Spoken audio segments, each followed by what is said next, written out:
The story begins with a muscular, manly man who is not afraid of taking any challenge ahead of him, with a sudden, irresistible urge to achieve what many can only dream of: to surround himself in a harem of demon girls. Being troubled by this dream for a while, sweating profusely, he acknowledges it's whether now or never, putting on his best drip and going down to the 9 circles of the underworld to take on hell, hence being known as the legendary HellTaker. Looking at himself in the mirror momentarily, getting a strong sense of possible failure, thinking to himself, is this really worth it to risk his life and his soul for eternity? He knows the answer right away, that when it comes to demon girls, no price is high enough, when he jumps right into hell. After defeating and kicking some hell minions or slaves, HellTaker meets Pandemonica, described as the tired demon, as she is the customer service of hell. As it is not mentioned she is a customer service employee or assistant, it appears she is burdened with the full weight of customer service department responsibilities, being fitting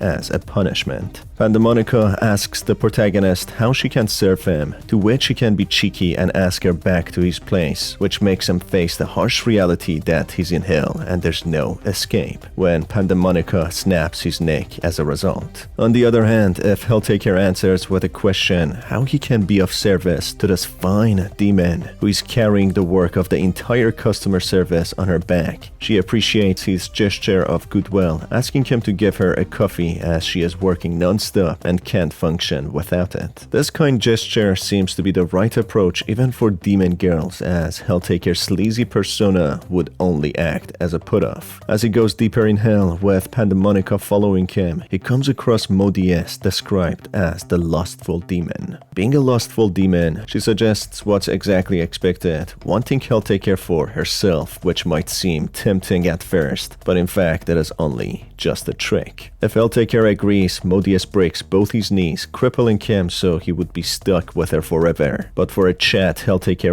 he is only interested in a harem of demon girls, not settling for one. Hence, he refuses, which intrigues Modius, following him to see him fail, being a demon after all and enjoying the pain and suffering of hell subjects. Modius is of course inspired by the real-life demon Asmodeus, who represents the deadly sin of lust. Adding another girl to his followings, Modius shows her excitement for the harem. Next, HellTaker meets the triple demon Cerberus, who shows her enthusiasm by being taken by a real human. If the protagonist acts stuck up and calls them needy, they reveal that they want to use a real human to pass the gate of hell when they jump on him like rabid dogs, which only the cuteness of all this commotion gives HellTaker a heart attack. Alternatively, taking them on board, Cerberus becomes very happy and excited for the promised end goal. Cerberus in the real world is a mythological entity from the Greek mythology, the 3-headed hound of Hades that guards the gate of underworld. Hence why Cerberus wanted to get through the gate, using this as a reference. Moving forward, HellTaker encounters Melina, a grumpy and sour demon girl who is lonely and spends majority of her time playing turn-based strategy games. Interacting with her, being rude, if the protagonist acts sleazy, he gets what's coming for him, getting killed. But if he says he would love to play with her, Melina thinks he's referring to video games, which intrigues her to follow him, not knowing HellTaker's true intention of building a demon girl harem for himself. Next demon girl is Strada, a smoking demon who is Marina's sister, who don't really see eye to eye. As soon as she meets the protagonist, she shows her enthusiasm, saying she's in without an invitation. If the protagonist mentions that it's not a harem anymore and they will play turn-based strategy games, something her sister likes to do, she kills the protagonist instantly, as she loathes her sister's hobbies. But if he mentions that she can join the group reluctantly, she jumps in, not taking no for an answer. The hostility between the siblings starts to show, with Strada and Melina having an argument, urging the protagonist to kill one of them. Having enough of their argument, he tries to kill both, but the responsible Pandemonica stops him, saying that he will get used to them. The next being is Azazel, known as the Curious Angel, who in Bible is known as the fallen angel who introduced forbidden knowledge to humans. If the protagonist again tries to wrest his way out, being sleazy, lying that he's looking for angels, Azazel as a matter of fact takes Hellmaker HellTaker to heaven, introducing him to innocent angels while being observed by a strict angel, losing his harem of demon girls, possibly living the rest of his life as a pure and good-intended individual, possibly his worst nightmare and not a dream that he had in mind. On the other hand, if he answers honestly, saying that he's looking for demons, Azazel shows her curious side, wanting to know more about the protagonist's intentions following him to the harem. Azazel doesn't seem to stop her line of questioning, making sense why she was kicked out of heaven, due to being so annoying with every little detail, wanting to know more. Soon enough, HellTaker encounters Justice, the awesome demon with Ray-Ban glasses and MMA fighting gloves, ready to get into any bout with a short notice. Despite what HellTaker says here, Justice joins in, impressed with HellTaker's puzzle-solving abilities, finding him to be very cool. Moving on, HellTaker arrives at a well-presented and heavily guarded office belonging to no other than Lucifer,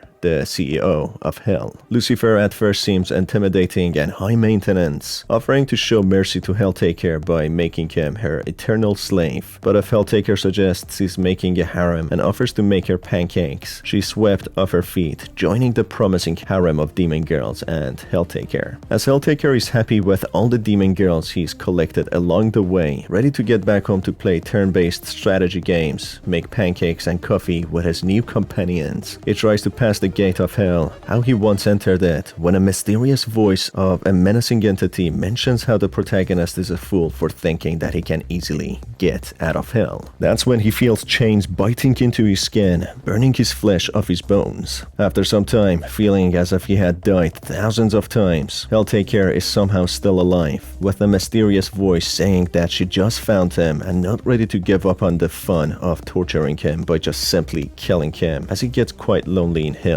leading to boredom. That's when this demon reveals herself to be Judgment, a well-equipped demon girl who is in the no-nonsense business, ready to torture HellTaker, not letting him die this easy, being known as the High Prosecutor. For the sleazy protagonist, however, this seems to be his dream coming true, being totally into this, finding the entire challenge fun. Resisting to the first wave of attacks, the other demonic girls who join the HellTaker plead with Judgment to let him go, so they can get their coffee and pancake, but a resilient Judgment is not willing to give up on the fun so easy. Lucifer orders Judgment to stop, but she carries on, with other demons such as Azazel and Justice enjoying the show, which irritates Lucifer as no one in reality takes her seriously enough to obey her. While fighting, HellTaker uses his top-notch riz and starts complimenting Judgment, who starts feeling embarrassed, enjoying the compliments, yet steadfast in her plans of torturing HellTaker for trespassing. Flattering Judgment some more on her abilities and sense of style, she admits he's making it harder, saying that she doesn't want to do this, but there's a pact that his fate is sealed for trespassing into hell. She offers to him to leave, giving him several years before going back to him to kill him, but as she sees he's not willing to leave without her, a blood-bound enemy who is fated to kill him through torture, she melts in flattery and accepts his invitation to join his harem. In celebration, couple of hell slaves dance in HellTaker's glorious successful mission in convincing demon girls to join his harem, as something everyone had dreamt of, some even accepting to be slaves to Lucifer to have a mere taste of what this dream feels like, with none achieving it until now, with legendary HellTaker making it a reality. The stream soon reveals how it's not without its flaws, as after all, they are demons, with Molina being grumpy all the time and drinking, with Strada smoking and arguing with Molina, while others like to tease and torment HellTaker, which forces him to take painkillers to cope.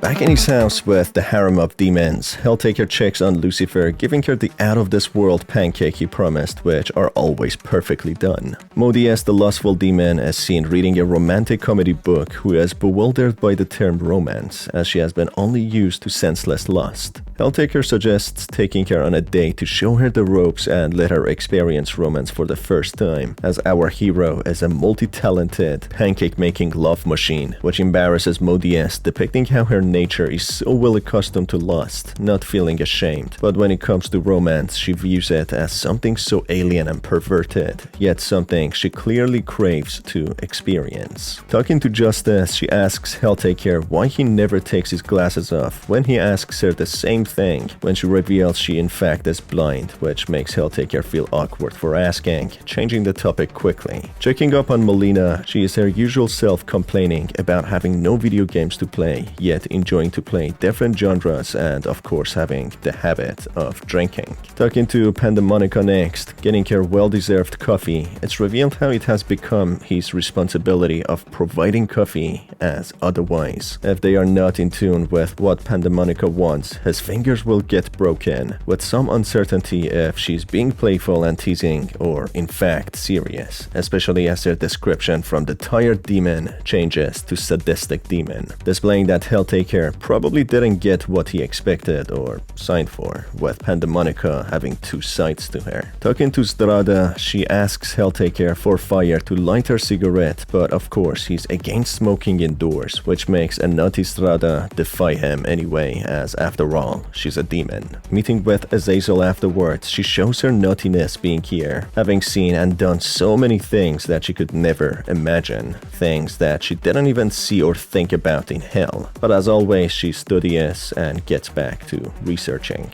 Talking to Cerberus later, the demon in three bodies, they are sweating in guilt and embarrassment due to harassing the neighbors, leading to police being called. Talking to the most challenging demon afterwards, Judgment, she in her authoritarian tone growls how there are trespassers outside the door, being the police, and how she has a thing with trespassers all the time, as after all, she was guarding the gate in hell, wanting to get rid of the police, but a calm HellTaker mentions it's all fine and he can take care of it amicably. Opening the door to the police, HellTaker offers them some pancake, which ends the story with the lady police officers enjoying the pancakes, which, who knows, maybe they even joined in the harem of the so charming HellTaker. Beelzebub, the narrator of the story, being described as the Queen of Flies, bids the players farewell, calling herself a lonely demon. But of course, HellTaker doesn't want to leave anyone behind, especially those in need of friends, hence why we have a different ending with HellTaker going back to give this fly demon company. Beelzebub being a well-known demon, and here it has a shape of a hideous, monstrous fly.